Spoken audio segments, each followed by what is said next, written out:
Today's conversation is all about branding, not just logos and colors. We're talking about the deeper strategic side of branding. That's identity, positioning, trust, and how your business is perceived as you grow. All right, so welcome back to the Clarity to CEO podcast. This is where we help women entrepreneurs move from scattered marketing and reactive decisions into a more strategic business leadership. I'm joined today by Casey Boccia from Devaney Associates. It's a woman-led female service marketing, advertising, and PR agency that works across branding, web development, social media, advertisement, and public relations. So everything you need marketing related, you got your help. So what makes this conversation especially timely is that Devaney Associates is currently trademarking their branding process. So we're getting a behind the scenes look at how branding strategy evolves at a much higher level than most solopreneurs are exposed to early on. And so in this episode, we're going to be talking about the difference between DIY marketing and strategic branding, when entrepreneurs should start investing in professional branding support, and how women can blend personal brand and business brand in a way that actually supports growth. If you've ever felt like your business has outgrown your current branding, or like your marketing feels inconsistent or unclear, this conversation is for you. All right, ladies, I'm so excited to be here in the presence with Casey. She's about to bring some amazing knowledge. So Casey, can you please, I did a very, very brief introduction about you and your company in the beginning. So I would love for you to be able to share a bit more about who you are, what you do, and the value that you're about to bring. Yeah, thank you. Yes, my name is Casey Boccia. I am Vice President of Devaney Associates. We are a full-service marketing, advertising, and public relations agency here in the Baltimore region.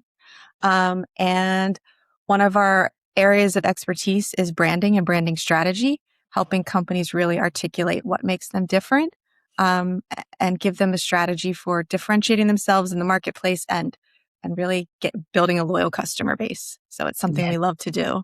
And I'm excited to talk about this topic with you because it's something I focus on most in my creative career. And it's something I'm very passionate about helping businesses with. Yes, that's so awesome. And I feel like there's a lot of companies that are starting to get an idea of the real depth behind branding way beyond the logo, but more conversations are always better to ensure people really fully understand what branding truly is. And now I was just thinking about, as you're saying that, you mentioned you're in Baltimore. We met through, did we meet through Monument Women? Yes, we did. That's right. Okay. They partnered us together for just like a fun one-on-one networking session. That's right. That's right. Okay, good. So we're both in Maryland, so we definitely should have lunch one day. We definitely should, actually. I'd love that. Yeah. Awesome. Okay, perfect. So branding. A lot of entrepreneurs, again, I was talking about earlier, they think, isolate branding to just their logos of what the visuals of the company are and the aesthetics of the company. From your perspective, what is branding actually, and why is it so much more important than people realize? You're 100% right. A lot of people think that the brand is the logo, and it's really so much more than that. A brand is, what does that logo mean to the customer when they see it? And Yes. what we're talking about is the brand promise. So how are we different from our competition? What is the value we're going to bring to the customer? That is a message that you can't completely control, but you can do your best to control through a very carefully crafted brand messaging strategy. We always say here at Devaney Associates, everybody knows a company should have a mission, vision, value statements. We always say having a brand promise should be on that list of must-haves. It's the articulation of why you're different and why a customer should choose you. Yes. One of the things that I say too, when I add a little bit of that, is I feel like branding is also the feeling that people have after you leave them. Like if you leave the room or they finish leaving a social media post that you've presented or leave your website, like how they feel after they encountered an interaction with you or your brand. That's how that emotions that you want them to feel after they leave. 100%. I mean, there's scientific research to back this up that 95% of purchasing decisions, it does not matter what you're purchasing, it's an emotional decision. Yes. And then as human beings, we rationalize those decisions later. So a good brand, and we can talk more about this for sure later on, but a good brand has an emotional hook. It's not just a black and white statement of rational why we're different. There's an emotionally compelling reason why you should choose us as well. Yeah. Yeah. I love that, because especially for service-based businesses, that you need to build that know, like, and trust factor. It can't just be transactional or like just, surface level facts about the service. You really have to dig deeper and connect with somebody and show the relational side of your brand in order for people to get to the point where they like, yes, I can invest my money in this person because I now have a relationship with this brand beyond just you're going to, I'm buying something from you and it's done. That is 100% the goal. We say if you have a good brand, a well-articulated brand, a brand that truly differentiates you, you no longer are competing just on price. Yes. Because the customer now understands that you're going to bring a value to them that they can't get from anyone else in their consideration set. Yeah. And that's a huge advantage when you're trying to grow a business, is it's not just about being the lowest bidder, the lowest cost solution. Yeah. It's customers know your value upfront and they're willing to pay for it. Yes. Yeah. There's one thing of standing in the grocery aisle and trying to pick the frozen dinner, frozen pizza for the night.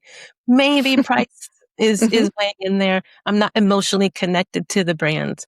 But yes, if I'm talking about somebody who's going to coach me through a life challenge, Yep. a little bit more consideration. Big time.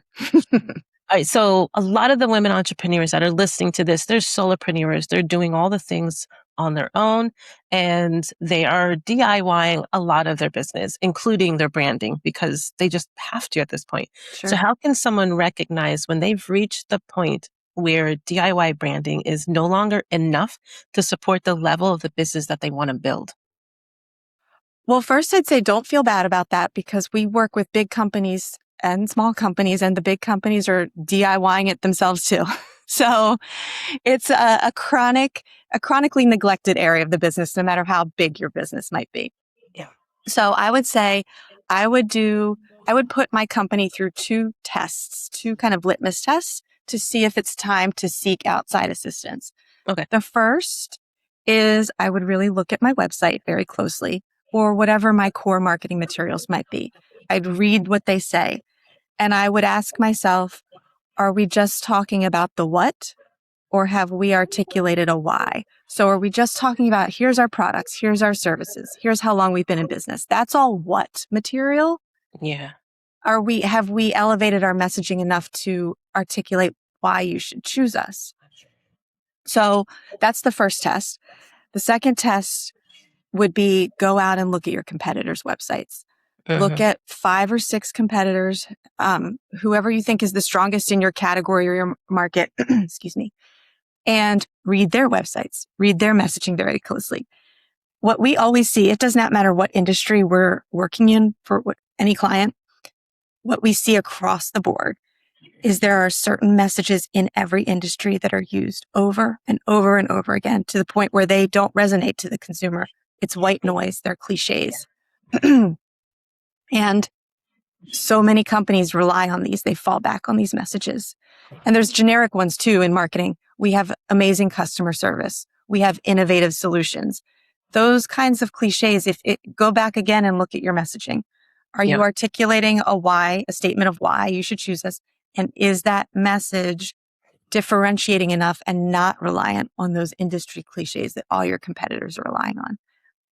If you see that you're having trouble in either of those areas, then an outside perspective can be very helpful in really getting to know your company and helping you uncover what really makes you special. Because you're so in it every day. It is really hard sometimes to see the value you bring to the outside world. Yes. And I think going off topic just a little bit, but touching on, we're so involved in what we do. Whatever area of speciality that we have, we're becoming subject matter experts in our field. And each day, hopefully, we're growing and learning and getting stronger and stronger, which is a good thing because we can better serve our clients. The bad side of that is we unknowingly start using a lot of language on our website and our marketing that is speaking above where the people we're serving are. So we might use terminology that is common to us now because it's ingrained in our everyday. Yes. But it's not common to the people who need the help the most. So looking at our language as well at a point of, okay, it's making sense to me right now because I know what I'm reading, but does the people I'm serving, do they understand it? And are they able to connect with it and understand when I say, oh, the services that I provide and the transformation I'm providing is X, Y, and Z. If they don't understand what X, Y, and Z actually mean and how it applies to them, they may feel overlooked and not connected with it and move on to the next person. So that might be a good, place to maybe have somebody else kind of look at your content Yes. and say in your own words, what do you think I do? And if they can't articulate what it is that you do because we weren't clear on our website, that's a good sign too. I couldn't agree more. And part of our process that's so valuable is we will go out and talk to customers. And the customers will tell you honestly. We did a branding for a small financial planning firm. And some of the customers we interviewed said, we keep getting told that we're going to get a personalized plan that helps us achieve our goals. But what does that mean? Like, I need something more tangible to believe in. That feels very vague to me. And so talking to your customers and you're right, getting not down to their level, but getting on their level can be so valuable and open your eyes to how much inside baseball you might actually be guilty of playing. Yes. Oh, that's so good. Okay. I think I was mentioning earlier, a lot of my audience, they're service-based solopreneurs. And so not many, a lot of product-based, but most are trying to sell a service. So they're not only trying to sell the value of what they are offering, but they also try to they have to sell the value of themselves, that they're the right person. Not only do they understand the problem, but they're the right person to help solve that problem. And so personal branding is just as important for a lot of these women. And so how do you help someone balance personal branding and building a professional business brand that can grow beyond just them as their business is growing as well? Yes, that is a huge point. I mean, we deal with a lot of founder-owned, founder-led companies, and they become the brand. Yeah. And that is unsustainable, right? So, if you have no plans of growing, the personal brand and your business brand can be interchangeable. That is fine.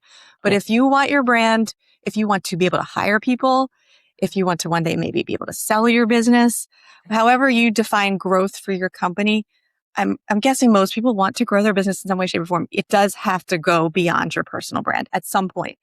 Yeah. Now, that being said, the best brands should be truly authentic to who the company is. And usually that starts with the founder and their vision and who they are and why they started the business. And you want to also be authentic in that, yes, we can deliver on what we're saying. These are not just empty words. So I would say your personal brand should certainly inform your company brand as you're building it out, because we want to maintain that authenticity as we go. The challenge will be, how do we take what makes you, the founder, special and build it into something that is a repeatable message, a company-wide message, a message and an ethos that no matter who you hire, they can deliver on that message and other people will buy that message coming from them. So that's the goal you're looking for, is this repeatable, a repeatable process, a repeatable message, that it doesn't matter who's delivering it. But it should start from within you, because it's your company, it's your vision. So there's nothing wrong with that. Okay. And how they show up online as well. So like, for instance, most of the listeners, their primary platform is LinkedIn. Some is Instagram, but most is LinkedIn. And so as we know, LinkedIn, we've got the opportunity to have our personal profile and then our company page. And so I personally have found that I get a lot more, my personal page has a lot more engagement, a lot more people following it. So I tend to use that to share more content than my company page. And I tend to do more pictures of myself. Maybe sometimes I'll incorporate my logo into the content, but a lot of it is me saying like, I coach on this, I do this, I do that, and less of Channer Consulting does da da da da. Just felt like more personal, but I totally see the concern of like, 10 years from now, if I've finally built my team and I have additional coaches under me, how will I then? Do I need to like have a branding plan of how to adjust that? This is an interesting side note, but what we're finding with AI and how people are searching for businesses online through AI platforms and Google AI overview, LinkedIn personal pages are one of the primary sources that AI is looking at when they're surfacing up recommendations.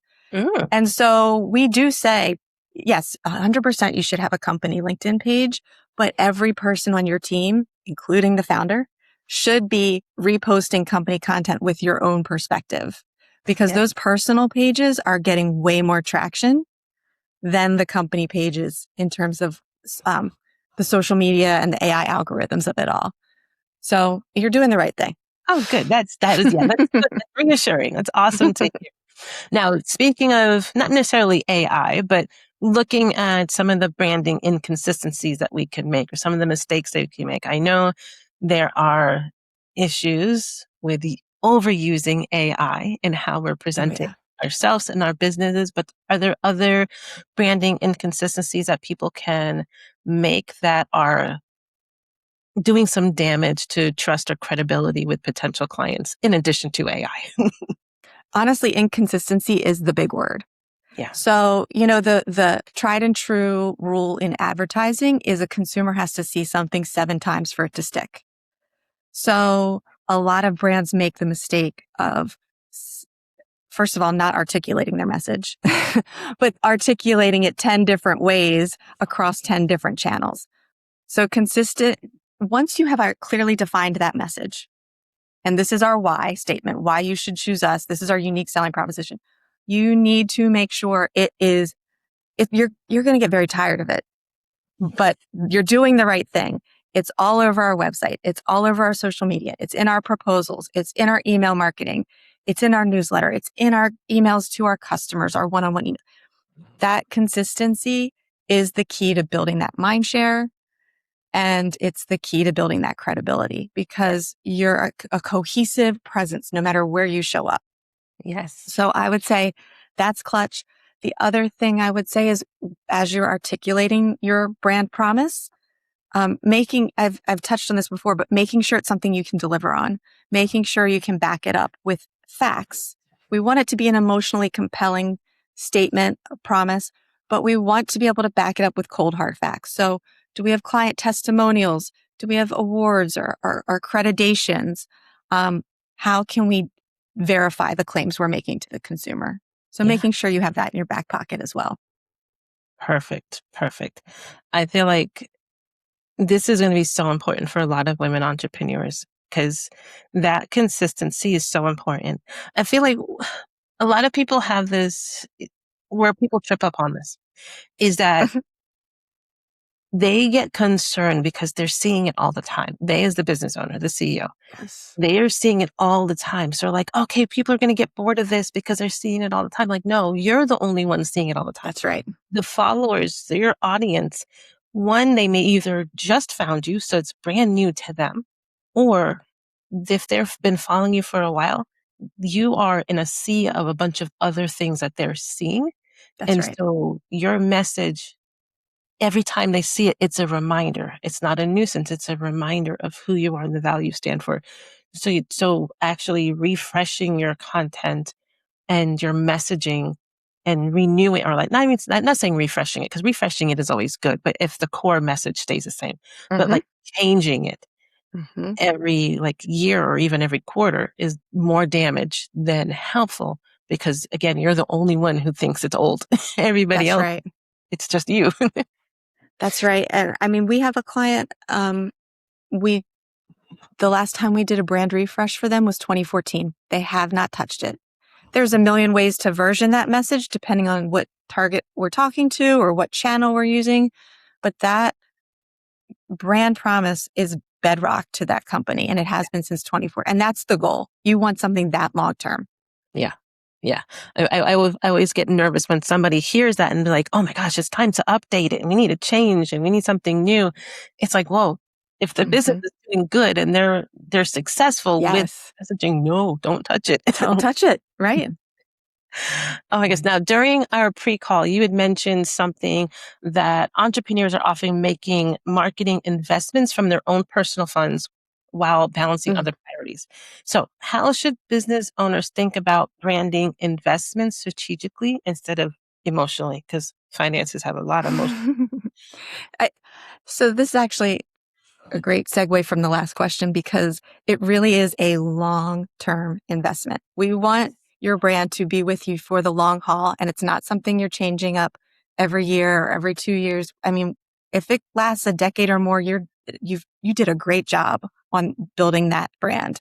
Yes. And I do believe that, as I kind of alluded to earlier, it's an investment in how you want to grow your business because you will no longer have to compete on price. Yes. You will have a clearly articulated statement of value that people are believing in and counting on you for. And they're willing to look the other way about price to some degree because you have invested the time to tell them why you matter as a company. Another example that we did not do, a much bigger example of why this is a long-term investment and why it's worth it, is I always like to, when I'm doing educational sessions on this, I talk about Subaru. Subaru in 2008, the car manufacturer, they launched their tagline, love. It's what makes a Subaru. And it checks all the boxes. It's clearly defined. They have the Subaru Love Promise. It's an articulated statement of differentiation. You can find it on their website. It's emotionally compelling. It leads with love. Their ads have puppies and cute kids. It's all about the good vibes. And it's consistently used.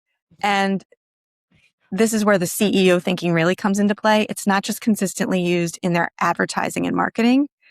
It is strategically used in all of their corporate initiatives. So if you go and look at their sustainability initiative, the love promise is baked into that. If you look at their corporate philanthropy promise, it speaks to the Subaru love promise. So it truly is kind of a strategic weather vane for everything they do as a company. And what's happened for Subaru is year after year after year after year since 2008, sales have climbed. And from 2008, when they launched that new brand, to 2018, the highest 10-year growth of any auto manufacturer in the United States. And this past spring, I believe they recorded one of their highest quarters in company history. They have not abandoned this promise of love. And so it's a long-term investment and it does translate into real ROI. Growth, revenue, sales, profitability. It really works if you take the time to do it right. Awesome. Now, playing devil's advocate here, as businesses grow, sometimes the brand often does have to evolve a little bit. So are there ever signs that a brand is reflects the level of business someone's trying to step into? Maybe it's no longer as productive. So it didn't have the impact that Subaru was having. Maybe they're just sustaining, not growing. Yeah. So how do we look for those signs to say, okay, it's time for our brand to step up? So our goal is to make sure with a brand that we are uniting all of your audiences and all of your services or products under one vision, under one message. And as long as that continues to be true, hopefully the brand is sustainable throughout changes and growth of the company. What I would say are the warning signs are if your business strategy is fundamentally changed. So we have decided to pursue a totally new target audience that we've never considered before. Yeah, that's huge. We're just really going outside of our usual product line with this one, or we're going into a totally different service line than before. If there's some sort of fundamental strategic change to the business, definitely reevaluate the brand. Yeah. Otherwise, just check in with the brand from time to time, make sure it's still strategically aligned with the vision, and hopefully it is. Okay, that makes sense. That makes sense. Now, if a woman wants to start thinking about her branding more like a CEO instead of just a content creator, what are some of the mindset shifts that she needs to make to start making that shift? Our favorite branding projects are the ones that the CEO embraces. And the CEO, the most successful CEOs, see themselves as the primary keeper of the brand. They do not just see it as a function of the marketing department. They see it as an overall part of the company's strategic vision and planning moving forward. Yeah. And they really evaluate, a good CEO really evaluates every, or at least most business decisions through the lens of the brand. So this can be as big as some sort of growth strategy. Does this area of growth for us align with our brand, or does it detract from our brand? Will our brand need to shift? All the way down to, we encourage our clients to incorporate it all the way down into performance reviews. Especially with salespeople.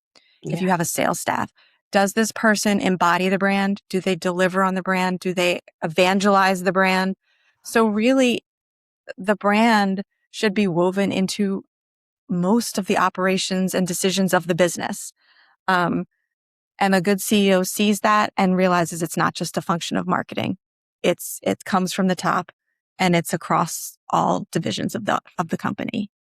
Perfect. Awesome. Casey, I appreciate this. Is there anything that we did not talk about there? Like, oh, people need to know this. I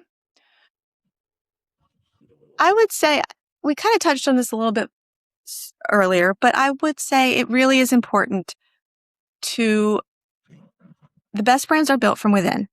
Yes. So who you talk to as you're building your brand is important to your process. Always start, if you're the founder of the company, it starts with you.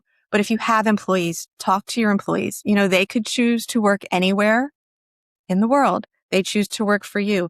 Get their perspective on what makes the company different and special. Definitely then go outside the company. Talk to your customers. It doesn't have to be a lot. Interview 5 of your customers. Ask them what your greatest strengths are, what makes you special, what makes you different, why they choose you. If they have any recommendations for room for improvement. I mean, it's good to do that anyway, but it can be really valuable to this particular exercise. And I'd also add, if you have good referral partners, talk to them. What do peers, what do they see makes your business different and special? Why do they refer people to you? And then you start to have a really clear picture. You will start to see themes if you talk to enough people. It's not just you guessing. Those themes will emerge, and it will be good qualitative data to start to build your brand on.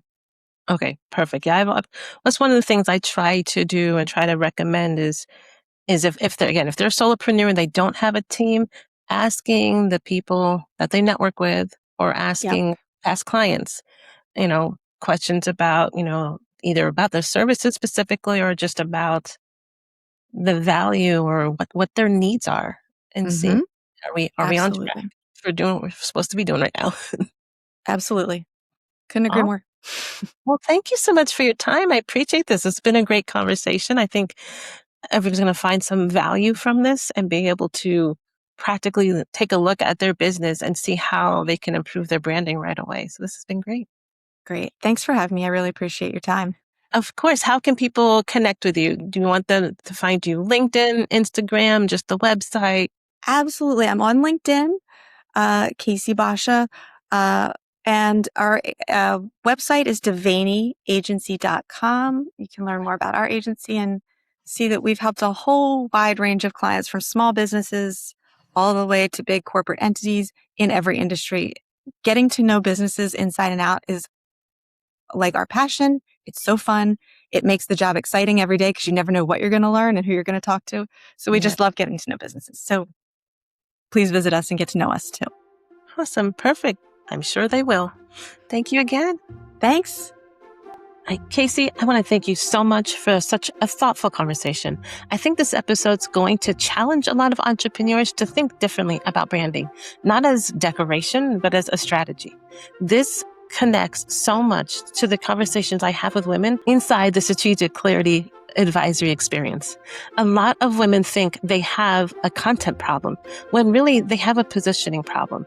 If your messaging is unclear, your visual identity is inconsistent, or your brand no longer reflects the level of business you're trying to build, then marketing starts to feel exhausting because you're constantly trying to compensate for a lack of clarity.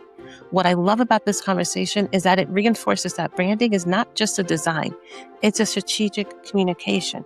It's how people experience and understand the value of your business. Because clarity in branding creates clarity in marketing and in client trust and ultimately build growth. And when your brand truly reflects the level of business you're building, marketing decisions become much more intentional and much more effective. Now, before we close today's episode, I have something very special to invite you to. My new book, When Clarity Leads, is officially here, and I would love for you to celebrate with me during an evening of clarity. It's a virtual book launch celebration happening on Zoom Thursday, August 20th at 7 p.m. Eastern Standard Time. Now, during our time together, I'll be sharing some of the story behind the book, exploring a practical lesson about CEO leadership, answering questions, and inviting you to reflect on one business decision you would like to approach with greater clarity. There will also be conversation, celebration, and a few giveaways along the way. As we prepare to move out of summer and into the busy fall season, this is an opportunity to pause before the rush begins and become more intentional about what you want to lead next. Registration is free. You can always reserve your spot using the link in the show notes. Bring a copy of When Clarity Leads if you have one, or simply bring a notebook, your favorite beverage, and a business decision that you could use a little more clarity on. I would truly love to see you there. Registration for this is in the show notes. As always, stay rooted in clarity, build with intention, and lead like the CEO you are becoming. I will see you next week.